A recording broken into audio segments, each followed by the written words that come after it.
I'd like to call this meeting of the Tax Incentive Review Council to order.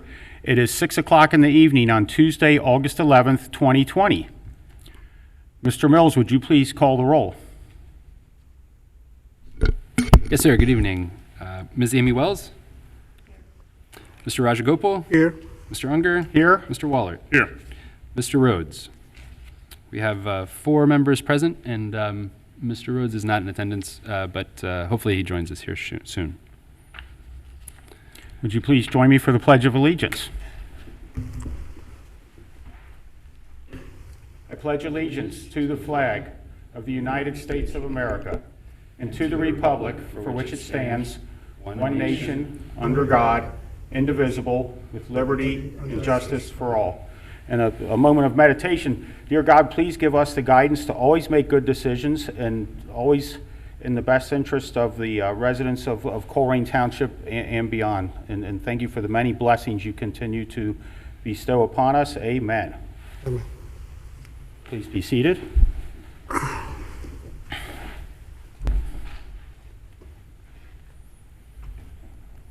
Mr. Mills? Sure. So, gentlemen, Ms. Wells, the first item on the agenda this evening is a motion to appoint a chairperson of the Tax Incentive Review Council. So that is up to you all. What are the duties of the chairperson of the Tax Incentive Review Council? To organize, or to run the meeting. I'm fine doing it if someone wants to nominate me. I'll nominate Dan.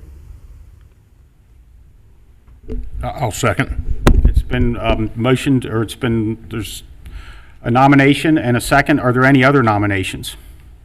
None. Hearing none, Mr. Mills, please call for a vote. Ms. Wells? Mr. Rajagopal? Aye. Mr. Unger? Aye. And Mr. Wallert? Aye. Very good. Thank you. And our next item is motion to recommend continuation of Community Reinvestment Area Agreement 1 with Northgate X or 10 Limited Liability Corporation and Northgate Ops Limited Liability Corporation. Mr. Mills. Yes, sir. Mr. Unger and Council, the first economic development item to review is this Community Reinvestment Area Agreement with Northgate X and Northgate Ops. That is just sort of legalese for the Escape Theater. That is the theater at Northgate Mall. They were given an agreement. We organized an agreement with them on February 12th, 2014 to grant them a 50% tax abatement for 12 years if they achieve the following goals: $7.5 million in real property investment, 5 full-time jobs, 30 part-time jobs, with an estimated new payroll of $409,000. To date, they have invested $11.5 million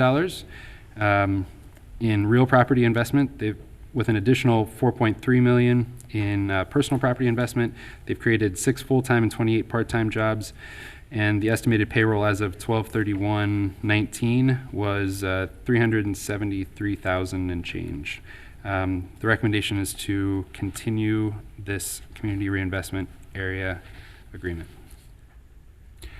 And I would motion that we continue the Community Reinvestment Area Agreement number 1 with Northgate X LLC and Northgate Ops LLC. Is there a second? I second it. It's been motioned and seconded. Is there any discussion? No. So the theater is right now closed, right? Yes, sir. So that's a good thing going in the Northgate Mall right now. I know. It's a hard time to be in that business because Yeah. because of the limitations on gatherings and so forth. Good. So does the CRA go with the property or the corporation? It's a good question. The agreement is with the corporation. I don't know if that. I'd have to review the agreement to see if it transfers. Because I'm hearing, to put it gently, mildly, theaters are having some headwinds. Yep. And a lot of them, I don't know. I've heard a lot of them might not open. I've heard that Amazon might buy them all. I've heard everything about them. So, Right. I think that next year will be a very telling year for this this company. But it's renewable on an annual basis, so if there's, It continues for 12 years, and this is just an opportunity to check in to make sure that they've hit their goals and targets. And okay. yep. All right. Is there any other discussion? None. Hearing none, Mr. Mills, please call for a vote. Ms. Wells? Aye. Yay. Yep. Mr. Rajagopal? Aye. Mr. Unger? Aye. Mr. Waller? Aye. Very good. The next item on the agenda is a motion to recommend the continuation of Community Reinvestment Area Agreement Number 2 with TNG Retail Dill Ohio LLC. That is a company that owns the former Dillard's box at the sort of Colerain front of Northgate Mall. In 2012, they were the agreement was dated 10/10/2012. It was amended in April of 14. They received a 50% property tax abatement for 12 years. The subject to certain goals, their goals were to invest $3.9 million in real property, create 17 full-time and 92 part-time jobs. They've created, and then with an estimated payroll of $780,000. To date, they have invested $9.3 million, created 25 full-time and 102 part-time jobs as of 12/31/19, and their estimated payroll was $1.5 million. Recommendation is to continue this agreement. I have a motion that we continue the Community Reinvestment Agreement Area Agreement 2 with TNG Retail Dill Ohio Limited Liability Corporation. Is there a second? I'll second. Go ahead. Raj, I motioned and Raj seconded. Is there any discussion? So is that anything to do with the guy who wants it, Northgate Mall? Yes, sir. Yep. Okay, I believe that he owns this company also. okay.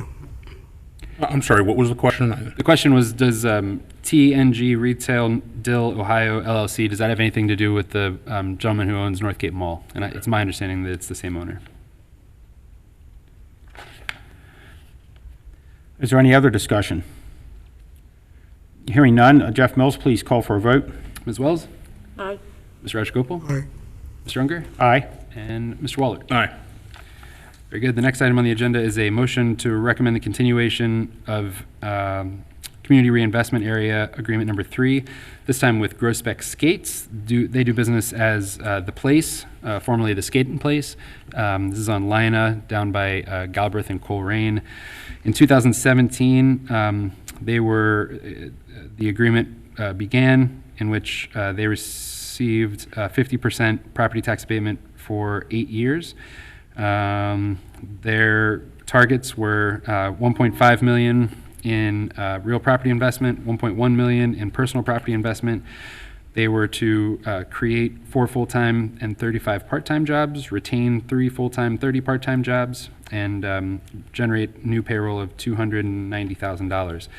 To date, they have invested 1.8 million in real property investment, 1.1 million in personal property investment.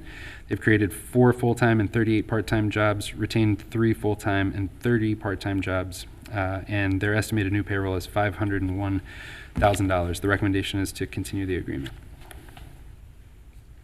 A motion that we continue the CRA Agreement Number 3 with Grospec Skates Limited Liability Corporation.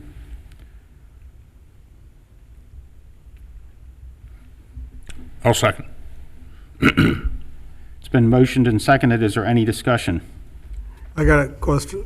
They have all kinds of problem with the skating rinks. What type of thing they will do to improve? A lot of disorderly things going on, fights, riots. You know, Yep. what direction they're going to?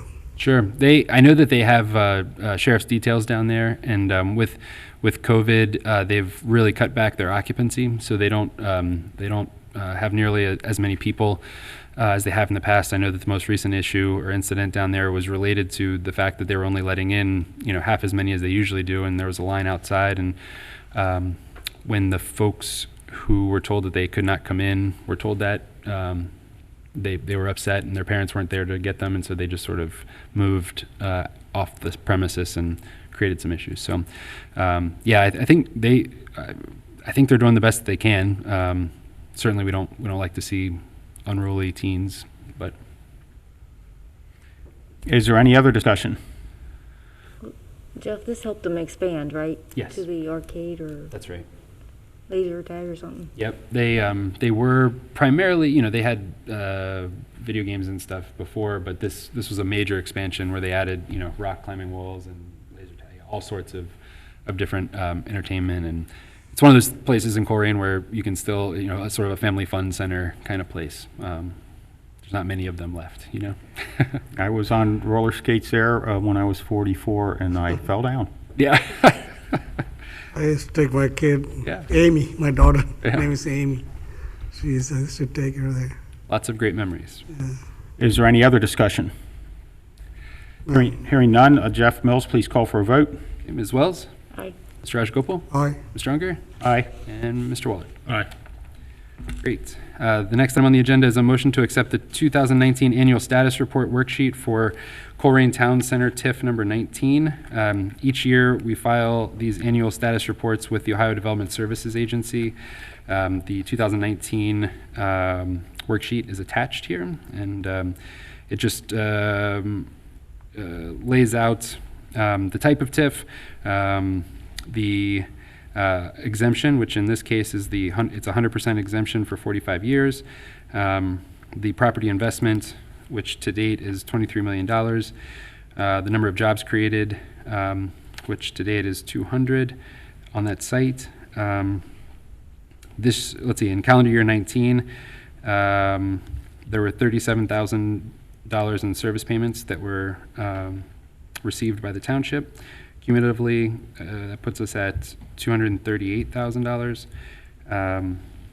In calendar year 19, we spent $84.86, and it is in compliance. So the recommendation is to accept this annual status report worksheet. A motion that we accept the 2019 Annual Status Report Worksheet for Colerain Town Center TIF number 19. I'll second. Go ahead, Matt. I'll second.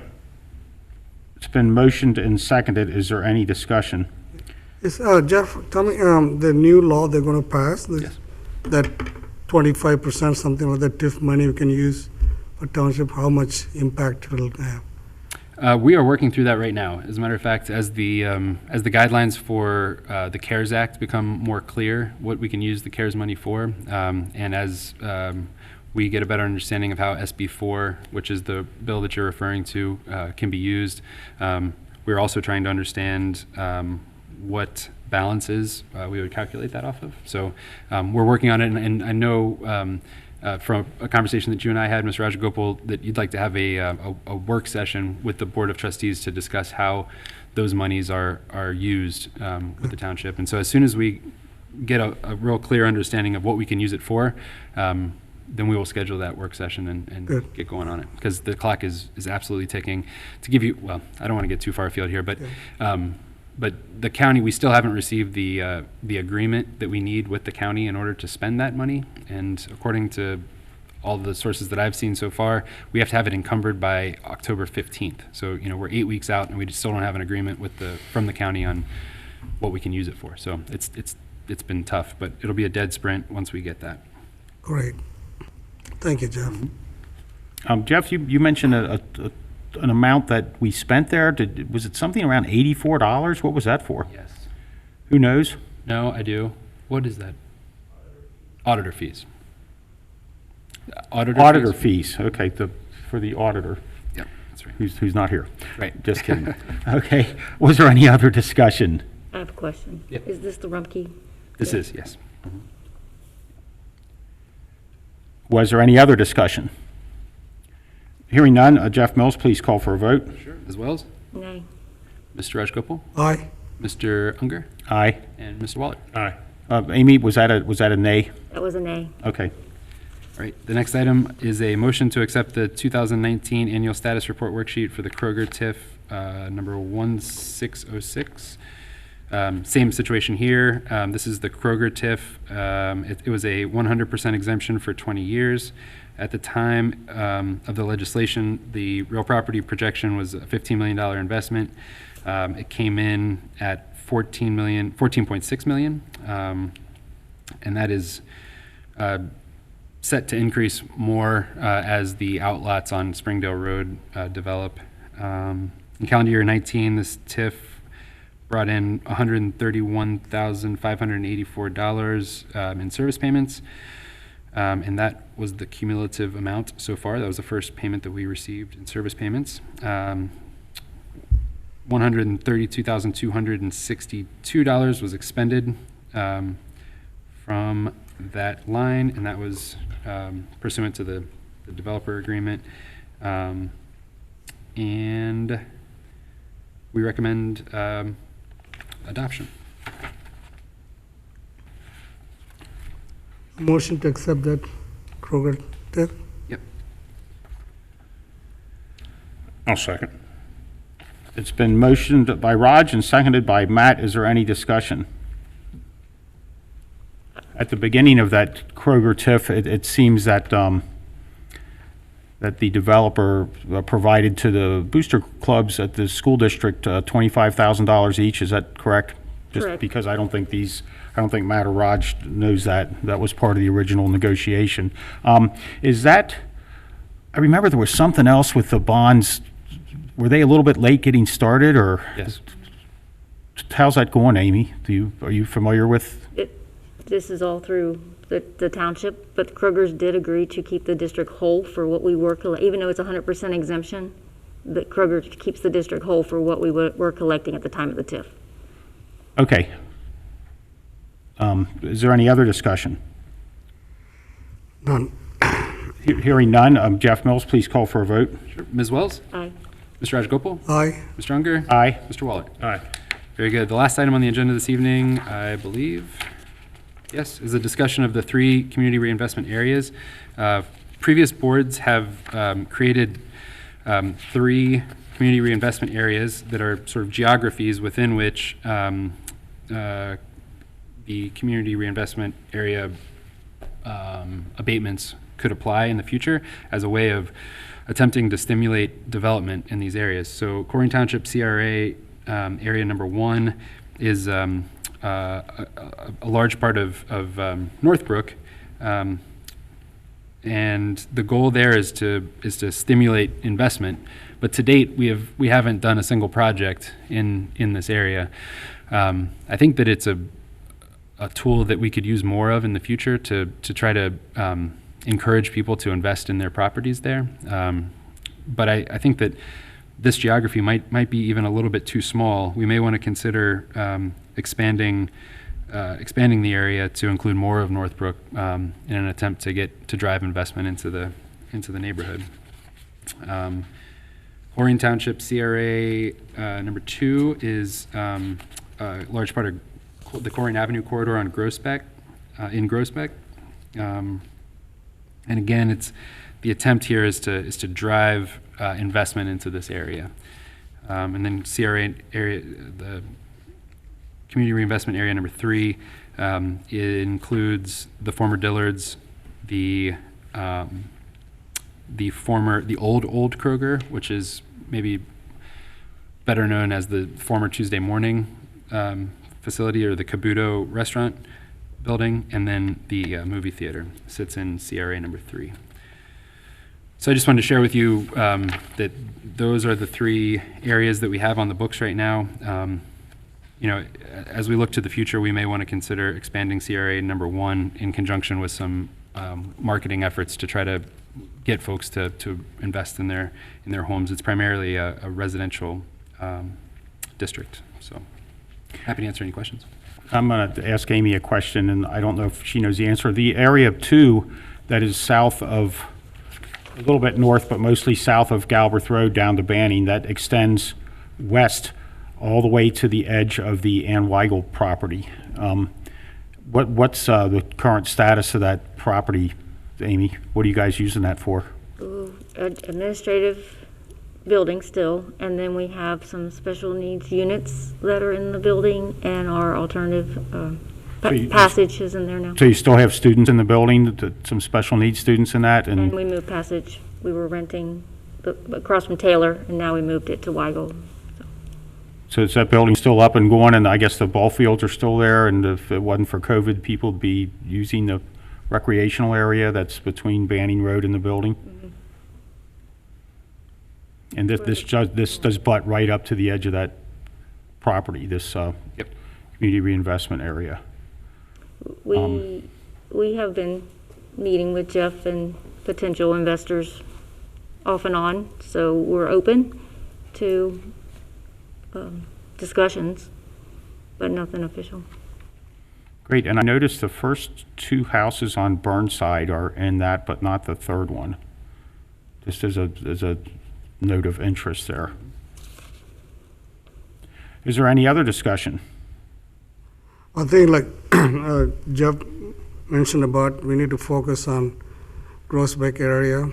I think this is a good opportunity to build some new developments. Also go along Groesbeck, and this very badly needed growth there. Yeah. Since Kroger is gone, Right, you right. know, we need to come up with some alternatives. Sure. Duke Energy is doing well, you know. Yes, apparently they're operational now. Their first day of work was maybe the 5th? Last Monday, Last wasn't it? Monday, yep. I have a lot of citizens concerned about but the fencing there. Is that part of the in the plan? I'll have to go down and look. It's looking like the prison Oh, gosh, fence. okay. There is a lot of security there, and there's probably also a lot of copper and other wiring and tools and everything else back there also. I did notice there's some trees planted in the front. I guess you can look and see if it's compliant with the plans for the place. I'm glad they're open, and I'm glad they're there, and I'm hoping that helps spur redevelopment in one of these areas that we have detailed in this discussion. Yes, sir. So that's good planning. This maybe add to the 2021 strategic planning. Sure. This all this area be included in the development. It's a good idea. Great. Yep. Very good. That's all I have. And is there anything else? Anybody have any questions or anything? And with that, I'll ask for a motion to adjourn the meeting. Motion to adjourn. I second. It's been motioned by Matt and seconded by Raj. And with no discussion, Jeff Mills, please call for a vote to adjourn. Ms. Wells? Aye. Mr. Rajagopal? Aye. Mr. Unger? Aye. Mr. Waller? Aye. This meeting of the Tax Incentive Review Council is concluded at 6:23 PM on August 11th, 2020. Meeting adjourned.